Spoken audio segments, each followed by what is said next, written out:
뱀은요, 아마 애국에서 많이 살고 있는 코브라일 것으로 생각합니다. 코브라.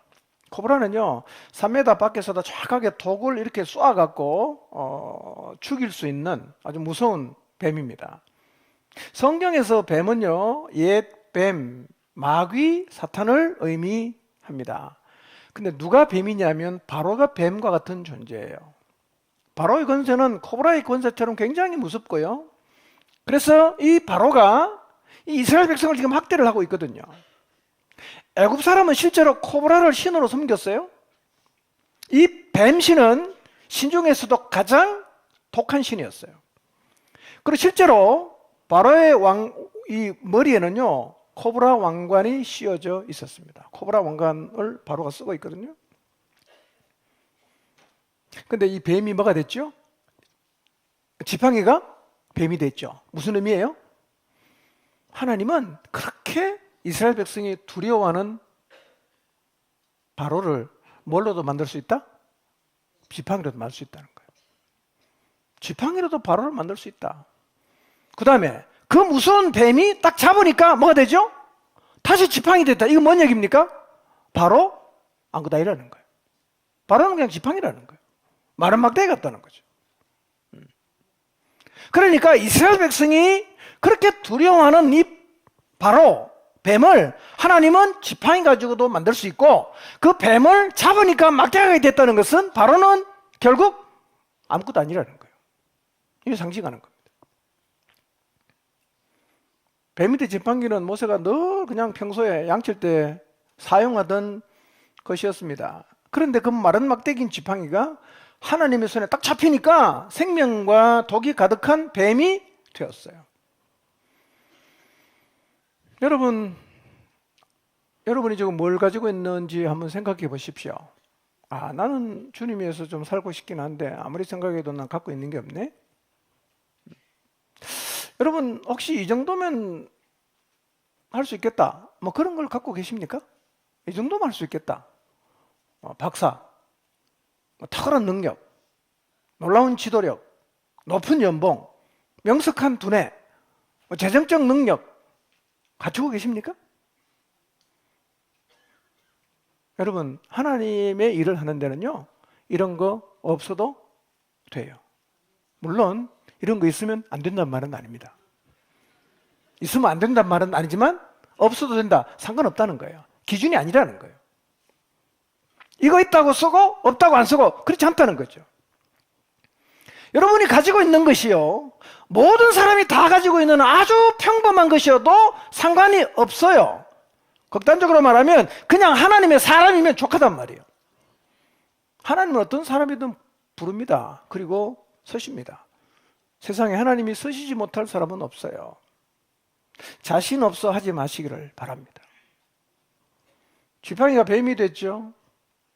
뱀이 어떻게 하겠어요? 뱀이 있으니까 모세는 어떻게 하겠어요? 당연히 피하죠. 뭐 이런 상징이죠. 바로가 모세를 물어 죽이려고 하니까 모세가 지금 바로를 피하고 싶어하는 거 똑같은 거예요. 하나님 말씀하십니다. 야, 손 내밀어 꼬리를 잡아라, 이렇게 말씀하세요. 여러분, 뱀은 잡을 때 꼬리 잡으면 큰일 납니다. 이 성경 말씀 기억하고 산에 가서 뱀 꼬리 잡으면 물립니다. 뱀은 절대로 꼬리 안 잡아요. 땅꾼들은 반드시 뱀은 모가지를 잡아야 됩니다. 머리를 잡아야죠. 꼬리 잡으면 깨물거든요. 뱀은 절대로 꼬리 잡으면 안 된단 말이에요. 이 말씀 꼭 기억했다가 뱀 꼬리 잡지 마십시오. 근데 모세는 하나님 명령에 순종해서 뱀 꼬리를 딱 잡았어요. 물렸습니까? 지팡이로 변했어요. 이게 무슨 얘기입니까? 오늘날도요, 우리가 하나님께 순종하면 사탄의 권세를 제어할 수 있습니다. 뱀의 꼬리를 잡았더니만 지팡이로 변했다, 이 말은 하나님이 모세를 통해서 누굴 이기게 한다는 거예요? 바로를 이기게 한다는 거예요. 바로 이기게 한다. 여러분, 뱀 꼬리 잡으면 위험하다는 거 하나님이 아실까요, 모를까요? 알까요, 모를까요? 그렇게 만든 분이 하나님이요. 근데 왜 하나님은 꼬리를 잡으러 가셨을까요? 알면서. 여러분, 하나님 말씀은 상식을 뛰어넘는다는 것을 보여주시는 거예요. 우리는 언제나 말씀 앞에서 우리의 상식과 계산을 내려놓고 하나님의 오르심을 인정하고 순종해야 돼요. 혼적인 사람의 특징이 뭐라 그랬죠? 계산해서 답이 나와야 움직입니다. 예. 그런데 계산해서 답이 나오는 대로 움직여서 결과가 좋아지면 이 사람은 믿음의 사람으로 가기 굉장히 어려워집니다. 여러분, 하나님의 일은요, 하나님 말씀에 믿음으로 순종하는 거죠. 계산해서 가는 게 아니에요. 하나님이 말씀하셨으면 하나님이 알아서 하십니다. 우리는 뭐 하면 되죠? 우리는 순종하면 돼요. 뱀 꼬리 잡으러 가면 꼬리를 잡으면 돼요. 그렇게 순종하며 갈 때 하나님 역사가 일어날 줄로 믿습니다. 여러분, 그래서 이런 기적은 오늘날도 하나님 말씀에 그대로 순종하는 사람에게서 계속해서 경험돼요. 계속해서 경험돼요.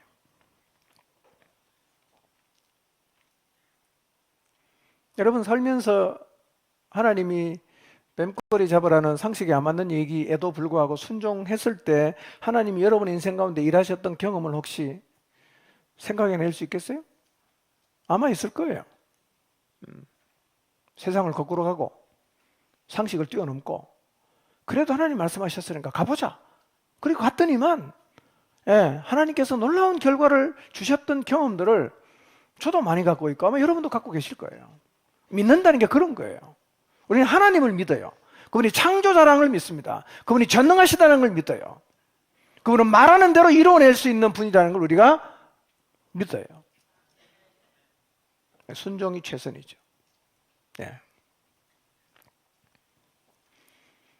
5절을 보면 하나님이 표적을 왜 보여주십니까? 5절을 한번 보실래요? 5절. 표적을 보여주신 이유를 이렇게 설명하죠.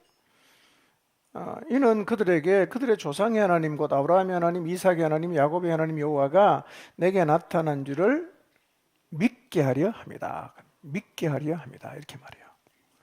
여러분, 하나님의 사역은 우리가 갖고 있는 능력이 문제가 되지 않습니다. 뭐가 문제입니까?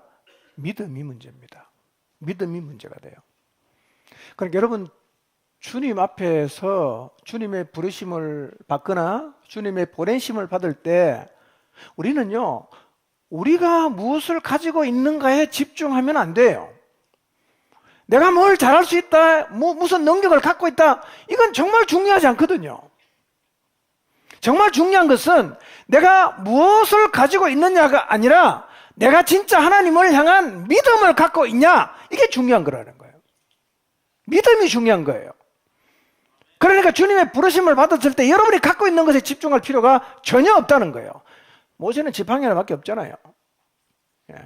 우리 다 주님의 보내심을 받을 수가 있습니다. 우리 다 받을 수 있죠. 여러분이 갖고 있는데 집중하지 마시길 바랍니다. 자, 6절, 7절을 봅시다.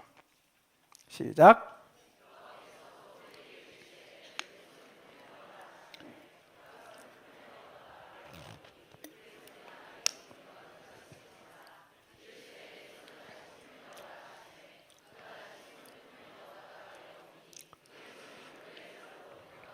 아멘. 자, 하나님이 두 번째 표적을 이제 모세에게 보이십니다. 두 번째 표적이 뭐였죠? 손을 품에 넣었더니만 불치병이 나병이 걸렸어요. 이것은 꼭 나병이라기보다는 고쳐지지 않은 악성 피부병 이렇게 생각을 하는데요. 모세도 깜짝 놀랐겠죠? 넣었다 빼니까 갑자기 손에 이제 나병이 확 번진 거죠. 이 품에 넣은 손을 뺐더니만 나병이 생겼다는 것은 이런 의미가 있어요. 첫째는 애굽에서 나병 환자처럼 처참한 노예 생활을 하는 이스라엘 백성의 현실을 상징하는 거고요. 둘째로는 교만을 심판하신다는 것을 상징하는 거예요. 교만을 심판한다. 여러분, 성경에서 나병에 걸린 사람이 이제 몇 명 기록되어 있는데요. 대개 어떤 사람이냐면 하나님을 도전하다가 나병 걸린 사람이 있어요. 민수기 12장을 보면 모세의 누이 미리암이 모세의 지도력에 대적하다가 뭐 걸리죠? 나병 걸립니다. 역대하 26장 16절에서 21절을 보면 이 우시아 왕이 굉장히 강성해졌거든요. 너무 힘이 세지니까 이제 제사도 내가 하겠다. 그리고 제사장이 할 일을 자기가 하겠다고 나섰다가 나병 걸렸어요. 그러니까 그는 평생 별궁에서 살았다. 이렇게 성경이 기록하고 있어요. 교만하고 완고한 자에게 내리는 하나님의 심판이 나병이었어요. 세 번째로 나병이 걸렸던 의미는 이런 겁니다. 자, 우리가 일을 주로 뭘로 하죠? 일을. 뭐 물론 입으로 하는 사람도 있는데 일을 주로 뭘로 하죠? 다 손으로 하지 않습니까? 그래서 손이 뭐 걸렸죠? 나병 걸렸다. 이 어떤 의미일까요? 내 손이 믿을 만한 게 못 된다는 겁니다. 내 손 믿지 말라는 거예요. 네 믿지 마라. 이런 의미가 있어요. 내 손 믿고 뭘 하려고 하지 말라는 겁니다. 하나님 믿고 가야죠. 뭐 내 재주 믿고 내 재능 믿고 내 손재주 믿고 나가지 말라. 그런 의미인데요. 그 다음에 하나님이 모세에게 다시 손을 품에 넣어라 그랬어요. 어떻게 됐죠? 회복이 됐어요. 손을 첫 번째 넣었다가 빼니까 나병 걸리고 두 번째 넣었다가 빼니까 회복이 됐다. 이것은 하나님께서 이스라엘을 그 노예 생활에서 건져낼 것을 이제 상징적으로 보여주는 것입니다. 건져내겠다, 고쳐주겠다 이런 의미인데요. 또 하나의 의미는 이런 게 있어요. 이제 적용을 해보면 이런 거예요. 손을 살리는 게 뭐냐? 가슴이라는 거예요. 손을 살리는 게 가슴이에요. 여러분 잘 생각해 보세요. 가슴이 어떠하냐에 따라서 이 손이 좋은 손이 되기도 하고 나쁜 손이 되기도 합니다. 그럼 뭐가 결정합니까? 손이 결정하지 않습니다. 가슴이 결정해요. 손은 가슴에 따라서 움직이는 도구죠. 그러니까 손이 변하려면 뭐가 변해야 됩니까? 가슴이 변해야 됩니다. 그러니까 가슴에 손을 넣었더니 뭐가 됐죠? 나병 걸렸죠. 또 넣었다가 빼니까 뭐가 됐죠? 나병이 나았죠. 그러니까 우리의 손을 불치병에 걸리게 하는 것도 우리의 가슴이고 우리의 손을 그 불치병에서 회복시키는 것도 뭐다? 가슴이라는 거예요. 가슴이라는 거예요. 모세는 젊은 날 그의 가슴이 자기 열정으로 불탔을 때 손이 나가서 뭐 했어요? 사람 죽였잖아. 사람 죽였잖아. 그러나 그 모세의 가슴이 변한 다음에 그건 어떤 사람으로 바뀝니까? 지상에서 가장 참을성이 많은 온유한 사람으로 바뀌었어요. 손이 바뀐 거죠. 뭐가 바뀌어야 됩니까? 여기가 바뀌어야 돼요. 여기가 안 바뀌는데 이거는 바꿀 수가 없어요. 예. 가슴이 변하면 술잔을 드는 손이 기도의 손이 될 수가 있습니다. 가슴이 바뀌면 사람 때리던 손이 사람을 어루만지는 손이 됩니다.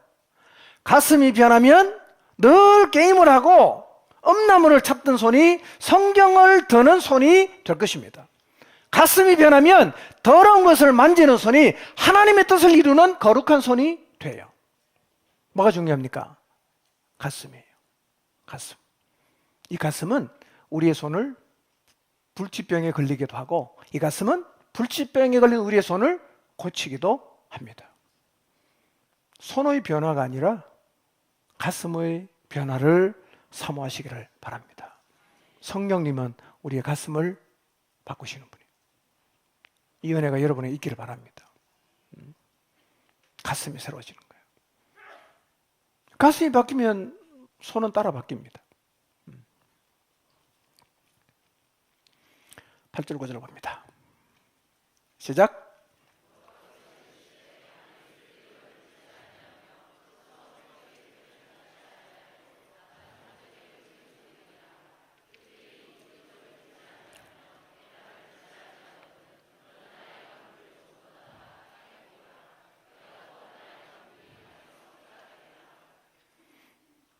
자, 하나님께서 말씀하시죠. 그들이 너를 믿지 않고 지팡이가 뱀이 되는 표적을 믿지 아니하여도 이 손을 넣었더니 나병 걸리고 다시 넣었더니 나병이 낫는 이 표적은 믿으리라 이렇게 말씀하셨어요.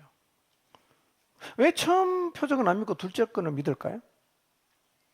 예.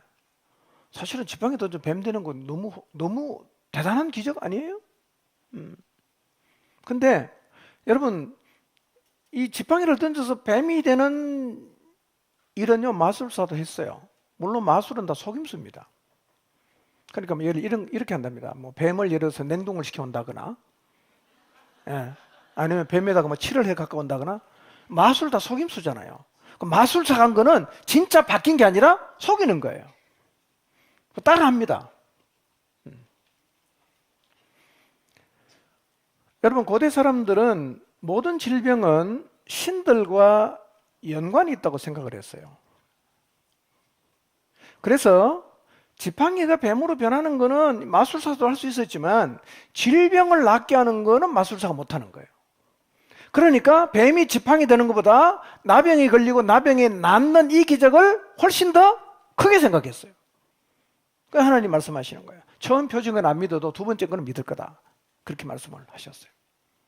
그 다음에 하나님이 9절에 보니까 세 번째 표징을 보여주죠. 세 번째 표징이 뭐죠? 나일 강물 좀 떠다가 땅에 부으면 그 물이 뭐가 된다? 피가 될 거다.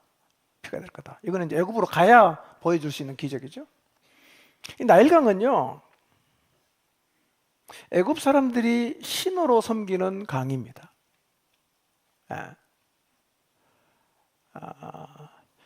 나일은 이집트의 선물이다. 가 아니고 이집트는 나일의 선물이다. 이렇게 말합니다. 그만큼 나일강이 이 애굽인들에게는 신이란 말이에요. 근데 그게 뭘로 변하죠?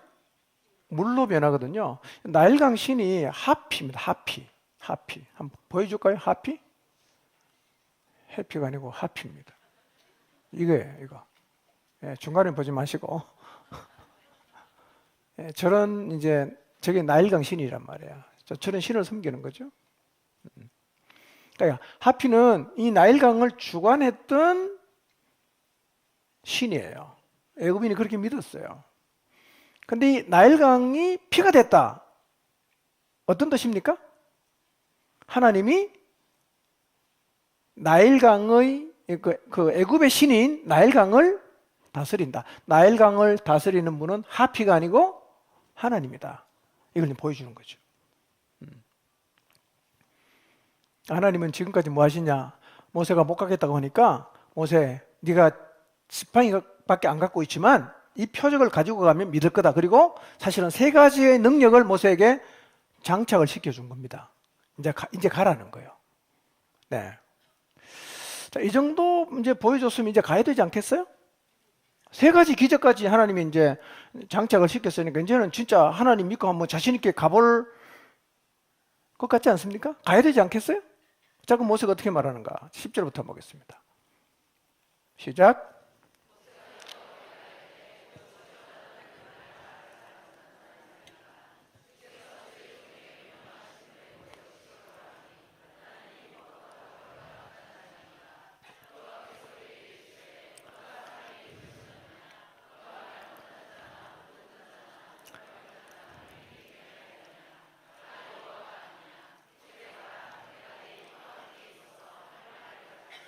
네. 여러분, 이 정도 버팅기면 참을 수 있겠어요? 아유, 막 됐다, 막 가라. 막. 이러고 싶지 않겠어요? 이만큼 다 보여주고, 가르쳐주고, 표징도 가서 행하라고 다 주셨으면, 이 정도는 가야 되잖아요? 모세 뭐라 그러죠? 저 말 못합니다. 저 못 갑니다. 주의 종에게 명령을 하신 후에도 나는 여전히 말을 못합니다. 달라진 게 없습니다. 못 갑니다. 몇 번째 거절입니까? 몇 번째 거절이죠? 네 번째입니다. 네 번째. 진짜 모세가 고집이 셉니다. 진짜 똥꼬집이에요. 똥꼬집. 근데 이 모세의 고집도 진짜 대단하지만 이 모세를 설득시키는 하나님의 인내와 긍휼도 정말 대단해요. 우리는 다 3세판 아닙니까? 세 번까지는 참는다. 네 번째는 바로 아웃이죠. 네 번째 거절하는데도 하나님은 포기 안 하십니다. 설득을 이어가세요. 여러분 혹시 이런 말 들어보셨어요? 삼고초려 들어보셨어요? 삼고초려 이런 말이 있어요. 이 말은 인재를 맞아들이기 위해서 참을성 있게 노력하거나 마음을 쓴다는 뜻인데요. 후한 말, 유비가 제갈량을 얻기 위해서 양양 땅에 있는 제갈량의 초가로 3번이나 찾아갔던 일화에서 유래한 말입니다. 인재를 얻으려고 3번이나 찾아갔다는 거, 삼고초려했다. 하나님은 지금 모세를 불러 보내기 위해서 삼고초려입니까? 사고초려입니까? 오고초려입니까? 5번이에요. 오고초려하십니다. 예. 여러분, 우리를 향한 하나님의 인내는 정말 대단합니다. 그래서 신약에 와서 예수님은 70번씩 7번이라도 용서하라, 참아라 그러지 않습니까? 우리 하나님이 그렇게 했기 때문에 여기 앉아있지요. 삼세판에서 잘랐으면 몇 명 없을걸요? 삼세판에서 잘랐으면. 예. 자, 그러면 생각해 봅시다. 이 도대체 모세는 왜 이렇게 못 가겠다고 버팅기는 거죠? 이만큼 하면 가야 되잖아요? 설명해주고 기적까지 보여줬으면 이제는 가야 되잖아. 계속 못 가겠다고 말합니다. 모세의 마음속에요, 해결되지 않는 어떤 문제가 있는 것처럼 보입니다. 이 마음 안에서 해결되지 않는 문제가 있는 것 같아요. 예를 들면 이거죠. 40년 전에 자기가 참 이 민족을 구원하기 위해서 나간다고 했을 때 하나님이 안 도와줘갖고 살인하고 도망자가 된 그때를 떠올리면서, 야, 하나님이 자기 마음을 못 알아준 것에 대한 서운함일 수도 있고요. 아니면 자신의 선의를 고발했던 동족에 대한 분노 때문일 수도 있고요. 또 아니면 바로를 만나는 것에 대한 두려움 때문에 성락을 못하는, 바로에게 가라? 못 가는 거죠. 저는 하나님 무슨 얘기해도 저 바로한테는 못 갑니다. 가면 저는 바로 죽습니다. 이런 내면에 말 못할 속사정이 있었기 때문일 수도 있어요. 여러분, 오늘 하나님의 부르심과 보내심 앞에 여러분이 순종하지 못하는 것도 혹시 여러분의 마음 안에 있는 어떤 트라우마 때문은 아닐지 한번 생각해 보세요. 죽어도 하나님 부르심에 보내심이 난 전 못 갑니다 라고 하는데, 뭔가 말은 안 하지만 가슴 속에 담겨진 말 못할 어떤 속사정이 있을 수가 있어요. 근데 표면적으로 모세가 갈 수 없다고 되는 이유는 뭐죠? 말 못하는 겁니다. 저 말 못합니다. 말 잘 못합니다. 저는 입이 뻣뻣하고 둔한 자입니다. 왜 모세는 계속 말을 못한다고 할까? 진짜 말을 못했을까? 몇 가지 추측이 있어요. 왜 모세가 이 언어 때문에 계속 이렇게 이제 부담스러워 하느냐? 몇 가지 추측이 있는데요. 첫째, 실제로 말을 더듬었다. 말을 좀 이렇게 유창하게 못하고 더듬었다. 두 번째는 이제 미디안 광야에 한 40년 살다 보니까 히브리어를 잘 사용을 안 해서 이 언어 소통 능력이 좀 부족한 것 했을 수 있다. 말 잘 이제 안 되면 좀 두렵지 않겠어요?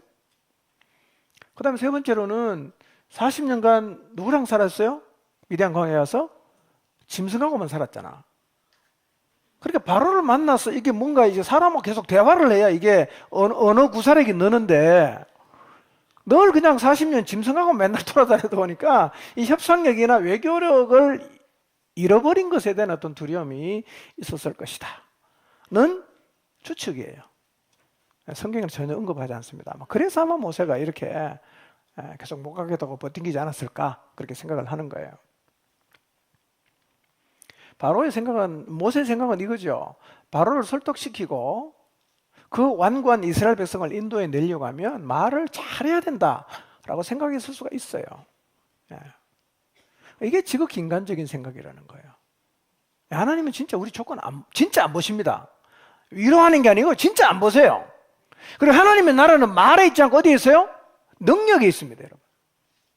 여러분 한번 생각해 보세요. 어떤 사람이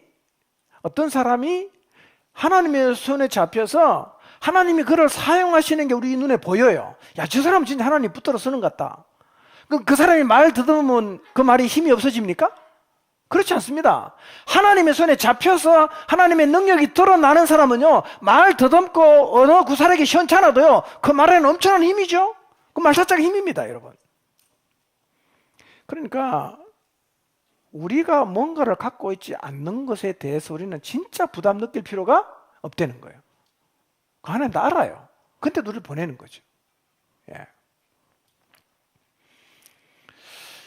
말 못해 못 가겠다. 하나님 뭐라고 말씀하십니까? 누가 사람의 입을 지었냐? 누가 말 못하는 자나 못 듣는 자나 눈 밝은 자나 맹인이 되게 하였냐? 나 여호와가 아니냐? 이게 무슨 말입니까? 야, 내가 너 만들었어. 너를 만든 내가 지금 가라고 하는 거야. 이렇게 말씀하시는 거예요. 내가 너 만들었다. 네 입도 내가 만들었고 귀도 내가 만들었고 눈도 내가 만들었다. 내가 네 입에 할 말 다 줄 테니까 그냥 이제 가라. 이렇게 말씀하세요. 여러분 혹시 모세처럼 능력이 없기 때문에 나는 주님 보내시는데 못 갑니다 라고 생각한다면 오늘 여호와께서 모세에게 하시는 말씀을 들으시길 바랍니다. 여러분을 만드신 분이 가라고 하는 거예요. 여러분의 입을 만드신 분이 가라고 하시는 겁니다. 여러분의 귀를 만드신 분이 가라고 하시는 거예요. 가라 이제. 뭐라고 대답해야 됩니까? 네 주님 죄송합니다. 너무 뻗팅겨서. 이렇게 말했으면 좋겠는데 자 13절 10절 한번 봅시다. 읽습니다. 시작.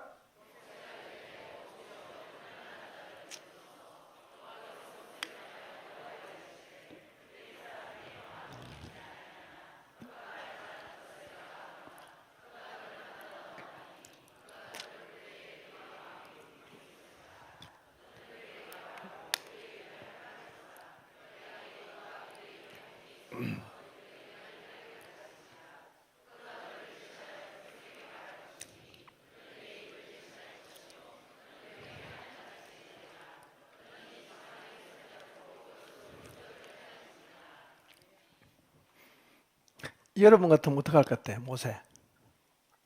알았다. 가라. 이러고 싶지 않아요?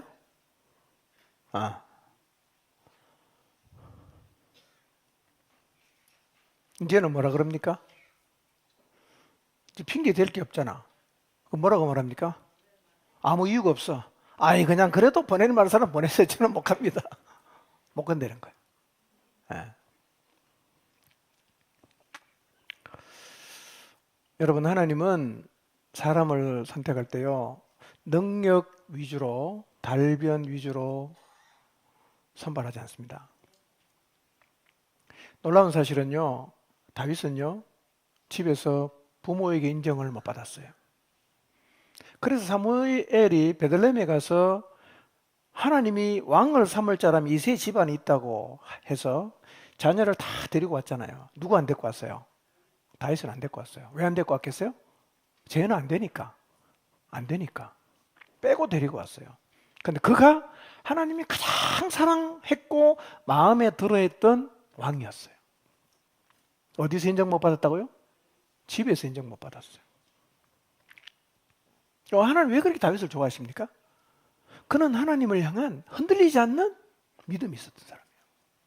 그거면 되거든요. 어차피 그분이 하나님이 하실 거니까 그분을 잘 믿어드리고 그분의 말씀을 잘 순종해서 따라가는 사람이 최고란 말이에요. 능력 별로 중요하지 않아요.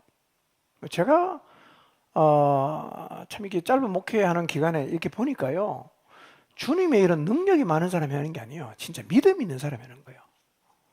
학력도 중요하지 않고요. 뭐 회사에서 어떤 직위, 그 학력도 중요하지 않습니다. 하나님도 똑같은 것 같아요.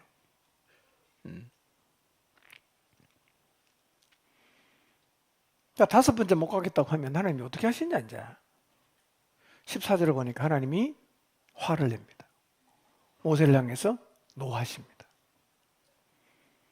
그리고 가라고 말하지 않고 또 설득하시는 거예요. 누구 붙여주겠다? 아론 붙여줄게. 네 형 아론 있지 않냐? 네 형 아론 말 잘한다. 사실은 뭐 모세는 지금 아론하고 떨어진 지 한 40년 됐는데요. 아론은 뭐 우리는 잘 모르지만 말을 잘했던 것 같아. 하나님 인정하는 걸 보니까.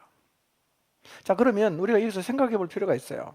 아론은, 자, 대답해 보십시오. 아론은 원래는 계획이 없었는데 모세가 하도 버팅기니까 하나님이 계획 2번, 플랜 2로 보낸 사람이다. 1번입니다. 2번, 아니다. 처음부터 하나님은 아론을 같이 보내려고 하셨다. 1번 손 들어보세요. 1번. 1번이 뭐죠? 플랜 2.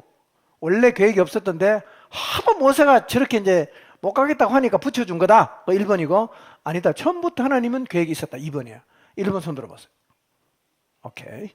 네, 괜찮아요? 2번 손 들어보세요. 오케이. 3번 손 들어보세요. 난 잘 모르겠다. 이 손드는 게 중요한지 아세요? 틀리든 맞든 간에 손들면 절대로 안 잊어먹습니다. 네. 자, 그러면 14절을 한번 봅시다. 쉬운 성경으로 14절을 읽어봅니다. 시작.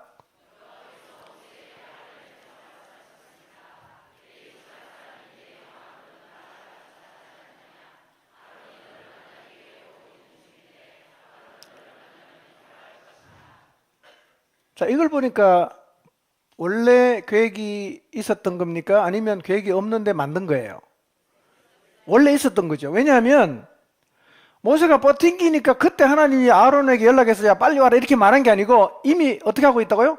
오고 있다 그럽니다. 이미 오고 있다. 이게 원래 플랜 1이었다는 거죠. 그래, 모세가 이렇게 안 버팅겨도 하나님이 모세가 말을 좀 잘 못하는 거 아니까 누구를 이미 준비해놨죠? 안 그래도 올 거예요. 나도 버팅기니까 하나님이 이제 모세한테 야 네 형 아론 붙여줄게 이렇게 말씀을 하신 거죠. 그러니까 플랜 2가 아니고 플랜 1이에요. 원래 하나님 그렇게 계획하셨다고 볼 수가 있죠.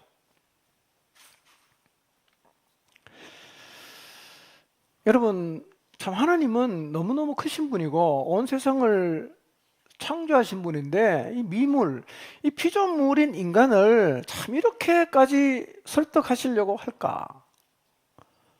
이렇게 버팅기는 인간을 끝까지 인격적으로 대하실까? 이게 뭐겠어요? 이게 사랑이에요. 이게 사랑이에요. 우리가 하나님의 이 사랑을 서로의 관계 속에서 우리가 좀 실천했으면 좋겠습니다. 3세반에 자르지 마십시오. 몇 번까지는 가야 돼? 5번까지 가야 돼. 6번째 자르라 그런 얘기는 아닙니다. 자, 하나님은 이제 누구를 대변자로 세웁니까? 아론을 대변자로 세우죠. 이제 아론은 이제 말하는 순서가 이렇습니다. 하나님은 누구한테 말하죠? 모세한테 말합니다. 모세가 아론에게 설명해 주면 이제 대변은 누가 합니까? 아론이 하는 거죠. 아론. 그 놀라운 말을 하세요. 모세는 아론에게 뭐 같이 된다? 하나님 같이 된다 이렇게 말합니다. 하나님 같이 된다. 누가 형이에요? 아론이 형이죠. 그럼 모세가 아론에게 하나님 같다. 그러면 누가 더 위죠? 모세가 위죠. 육체 질서로 하면 아론이 형이지만 하나님의 소명을 따라서는 모세보다 누가 위에 있다? 아론 위에 있죠. 그러니까 하나님의 질서라는 것은요, 육체의 나이로 정해지는 건 아니라는 거예요. 육체의 나이로 정해지는 건 아니에요. 그러니까 하나님이 쓰시는 사람이 어리다는 이유로 우리가 가볍게 대하거나 무시하면 되겠어요, 안 되겠어요? 안 되지요. 세상의 질서로는 어릴 수 있지만 소명을 따라서는 그 나이가 별로 중요하지 않다는 사실을 기억해야 됩니다. 17절 시작. 네. 뭘 잡고? 지팡이 잡고. 이 무슨 지팡이입니까? 평범한 목자의 지팡이. 실제로 말은 막대기입니다. 그냥 막대기. 자신감이 없어서 5번이나 못 가겠다고 말했던 모세가 들고 있는 아주 평범한 지팡이입니다. 하나님 모세에게 말씀하십니다. 그 지팡이로 뭘 행해라? 이적을 행해라. 이렇게 말씀합니다.